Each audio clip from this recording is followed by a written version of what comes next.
Alors, c'est un chiffre, une donnée économique qui a pris de revers les investisseurs hier, l'inflation américaine. Et c'est la question qu'on se pose, est-ce qu'elle est maintenant hors de contrôle ou pas? Bonjour Pierre. Bonjour David. Pierre Sabatier, président du cabinet PrimeView. On donne les chiffres, pardon, c'est l'épaisseur du trait pour certains, mais c'est important. L'inflation globale aux États-Unis, elle est passée de 8,5 à 8,3% au mois d'août, mais les analystes attendaient 8%, donc c'est moins bien que ce qu'attendaient les analystes. Après, il y a la question de l'inflation sous-jacente, quand on retire les matières premières, notamment enfin, l'énergie, notamment le pétrole et l'alimentation. Là, pour le coup, ça accélère de 5,9 à 6,3%. Qu'est-ce qu'on retient? On retient la modération de l'inflation globale, même si ça ne se modère pas autant que ce que les marchés attendaient ou que les prix du quotidien, les prix de la vie courante, l'alimentaire, les logements, les loyers, ça flambe. Et pas seulement, il y a d'autres postes qui flambent. Alors, c'est une question assez amusante puisque ça dépend de comment on regarde le verre et qui regarde le verre surtout. Est-ce qu'on parle des investisseurs, est-ce qu'on parle des gens? La réalité, c'est que lorsqu'on regarde, là vous parlez de chiffres qui sont des chiffres en glissement annuel. C'est-à-dire qu'on les compare au mois d'août de l'année dernière. Donc il y a un énorme effet de base. En réalité, l'essentiel de l'appréciation en fait, des prix, c'est l'héritage en fait, du mouvement jusqu'à la fin du premier semestre. Aujourd'hui, on est clairement, lorsqu'on regarde en fait, le chiffre en valeur absolue, on est plutôt sur un plateau. Alors évidemment, certains ont anticipé que le chiffre descende, l'autre monte, mais grosso modo, on est sur un plateau. Donc il faut retenir qu'on a bien la confirmation que la dynamique des prix actuelle, la force en fait de ces chiffres-là, c'est vraiment l'héritage de ce qui s'est passé avant, j'irais même jusqu'avant l'été. Ça n'a pas changé, que ce soit pour l'inflation totale ou le corps inflation. Ça, c'est le premier point. Le deuxième point, c'est que selon nous, peu importe qu'on fasse plus, les analystes attendaient plus 0,1, enfin moins 0,1, on fait plus 0,1 sur le mois. Enfin, grosso modo, vous l'avez évoqué, c'est l'épaisseur du trait. Donc ce que ça traduit sur l'économie réelle pour nous aux États-Unis, c'est quelque chose de relativement simple. Lorsqu'on regarde dans le détail, on a évidemment toujours, en ce qui concerne le glissement annuel, des prix du fuel qui explosent, même s'ils sont moins touchés que nous, évidemment, que l'Europe, les États-Unis également font face à l'explosion en fait, des prix des matières premières énergétiques. Et donc tout ce qui concerne le chauffage, évidemment, ça crée en fait une pression à venir, chauffage, fuel, gaz, etc. Tout ça explose. On a évidemment les billets d'avion, plus de 20% de hausse par rapport à l'année dernière. C'est évidemment associé aussi à l'augmentation des prix des matières premières. On a les prix alimentaires. Un peu moins, on n'est pas sur les mêmes ordres de grandeur, mais on est quand même autour de 10%. Ce qui nous inquiète, c'est lorsqu'on fait le détail de l'inflation des prix alimentaires, qu'est-ce qui augmente le plus? Ce que les gens consomment à domicile, à la maison.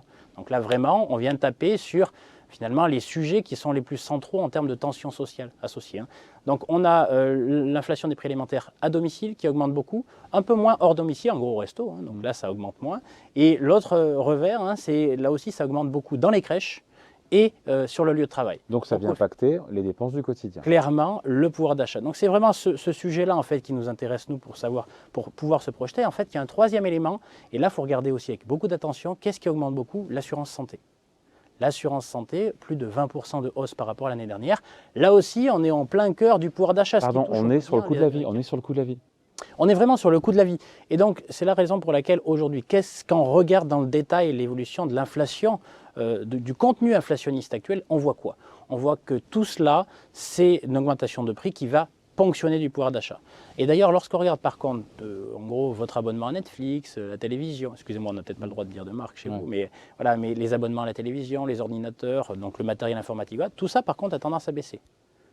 Continue de baisser. Donc là, on a vraiment deux dimensions. Pas le sentiment que l'abonnement Netflix ou Amazon ou autre est baissé. Appelez-les pour renégocier. Non, mais la réalité, c'est que par rapport à l'année dernière, en fait, on est sur des niveaux qui sont déflationnistes, on est dans un recul des prix. Mais tout ça pour bien retenir quoi?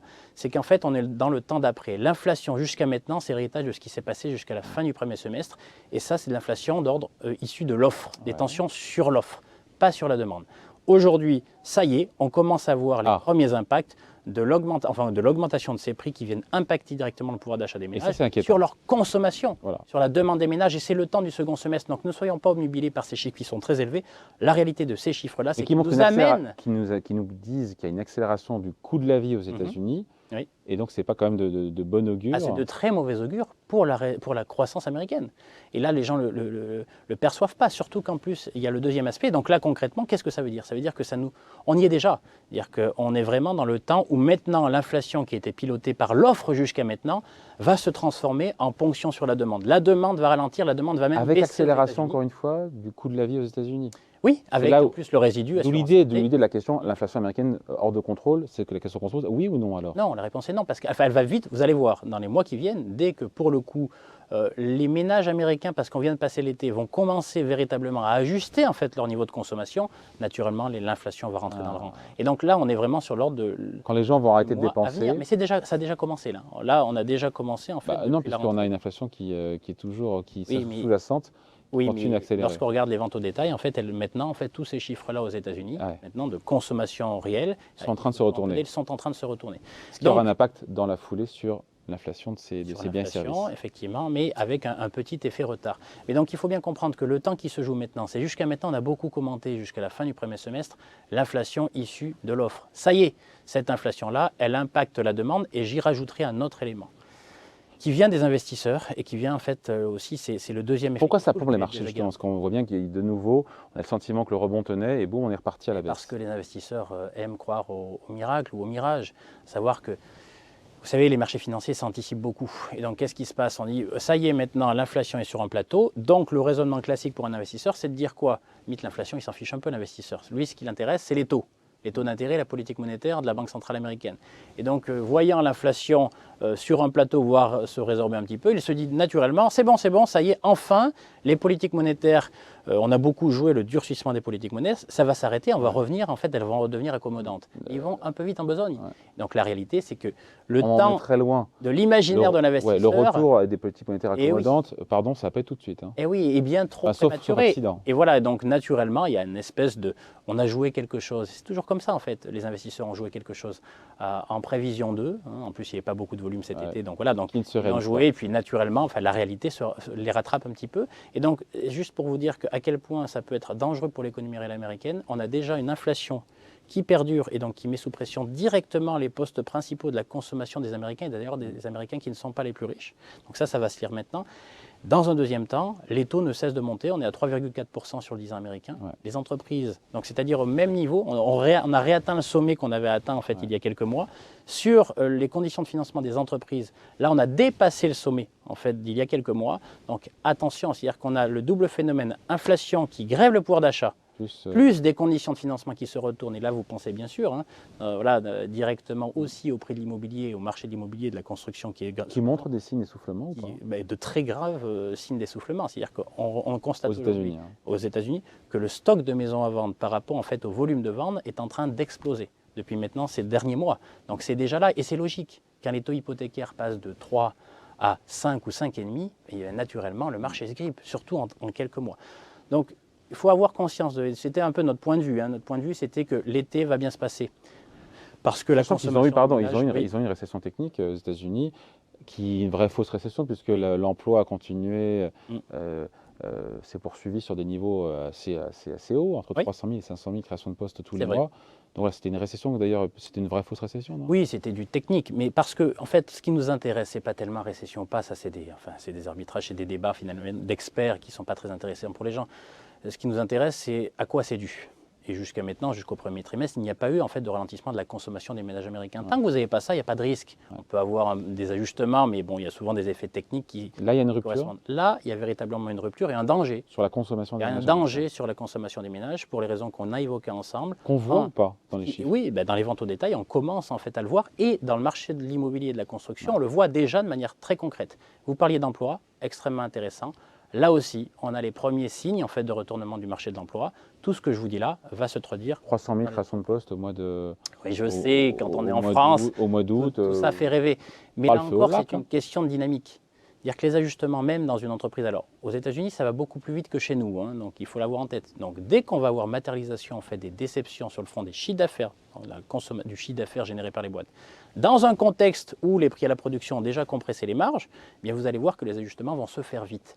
Attention, les États-Unis, dans les indicateurs qu'ils diffusent, sont beaucoup plus brutaux parce qu'on n'a pas les mêmes filets de sécurité que chez nous. Ce qui veut dire que vous avez un marché de l'emploi qui boum, boum, boum, boum. Tant que chiffre d'affaires et grosso modo, vous arrivez dès que ça décroche, à préserver les marges, dès que les marges sont sous tension ou vous avez une déception, boum, là pour le coup, vous avez un retournement. Et on en est aux prémices. Et je finirai peut-être là-dessus, sauf si vous voulez me garder. On peut non, tu sors. Mais sur le secteur de la construction, il y a un élément extrêmement intéressant à regarder parce qu'on a déjà, pour le coup, les prémices en fait, d'un retournement assez profond.